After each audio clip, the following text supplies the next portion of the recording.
Welcome back to Kevin Toll Reads, and I have another video in the Let Me Know series. It is Let Me Know number 15. I cannot believe it's 15 videos in this series already, but it's fantastic, and I am really enjoying this because I get more comments, more discussion. You know, folks like Steve Donahue respond videos, they do. It's fantastic. I love that because then I get his subscribers chiming in and commenting to him, and I get different perspectives. It's fantastic. And there's a lot to talk about. And this one has been one I've been thinking about for a little while, and I feel like I'm about in the position where I can pose this, so here we go. This is going to be a little different. I'm going to set the stage here a little bit. As you know, in October, I went and met Ken Liu. He did a book signing and lecture at a library about an hour away from me. My mom and I went. Ken Liu's one of my favorite authors. I took my collection, The Hidden Girl and Other Stories.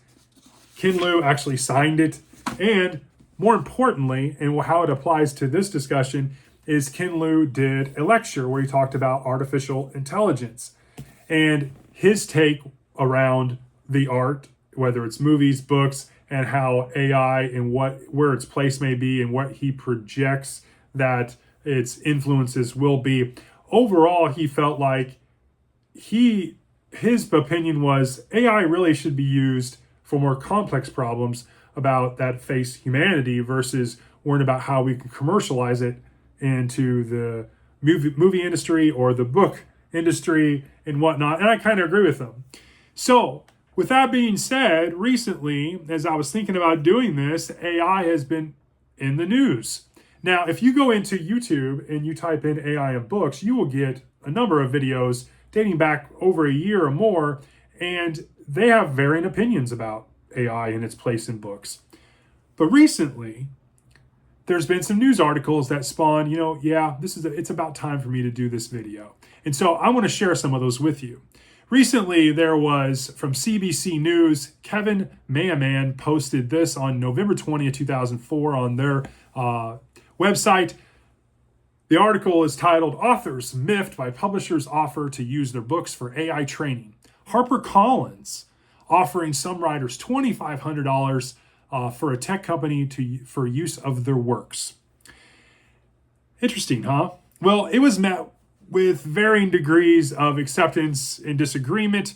Author Elizabeth de Muriafi, who is from Toronto and now lives in St. John's, called the news deeply discouraging. She says she's not received the offer but will reject it. And HarperCollins has been her publisher since 2015. I also found an article related to Spines, which is a self-publishing platform out of Miami. They claim that thanks to being powered by their artificial intelligence, it can do all the work of a publisher and do it faster and cheaper. That task list includes editing a piece of writing, providing suggestions to improve it, and giving users a frank projection of who might read their published works. Spines' pitch is that the work that might have taken otherwise 6 to 18 months at a traditional publisher can now be completed within 2 or 3 weeks. They plan to launch 8,000 books in 2025. Another news article, a Dutch publisher, their AI transition plan sparks industry concern. This was from Ed Nowatka in November 19, 2024. I will paraphrase this, but last week, several publications in the UK, among them Bookseller and The Guardian, revealed that the Netherlands' largest publisher, Veen, Bosch & Koenig, VBK, which was bought by Simon & Schuster in May, had announced plans to use artificial intelligence for English language translations. The news prompted immediate pushback from industry organizations. Now, they tried to defend themselves. Vanessa von Hofwegen from VBK, their commercial director, said, "We're using AI to assist in translations of limited number of books.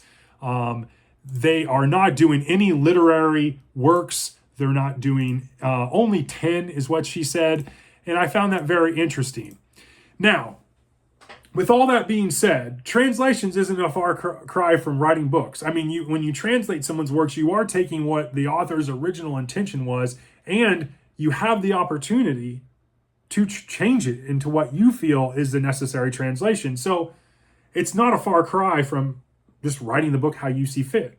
Now, with all that being said, to set the stage, here are the questions I want to pose because I'm interested in what your thoughts are. I have some people that subscribe to my channel that are self-published, so I'm definitely interested in how they feel about this. But questions I have: should AI written books be allowed? Pretty basic. Number 2, are books written by AI considered art? Number 3, would you feel differently if you read a book only to find out later it was written by AI and not a human being? Number 4, how do you envision or project AI may disrupt publishing, editing, and authoring of books in the near future? And lastly, number 5, does AI really create, or does it merely remix what it's used and what it's learned? And more importantly, does this differ from what a human being learns and then writes? Now, before I kick it off to you, I want to say lastly, this video outline I use creating from AI. I use ChatGPT to say, hey, I have an idea around AI and books. Help me create a discussional outline for it. And AI helped me create this. Now, I added my own twists and turns, but the form, the general structure was created by AI. Also, if you happen to notice, my logo on YouTube has changed. That logo was created by AI. I did not do anything. Just said, create me a logo using the initials KTR. And that's what I got. And so I changed my logo knowing I was going to do this video and pose these questions to you all because I think it is something worth discussing. So as always, let me know. And I will talk to you all in the next one.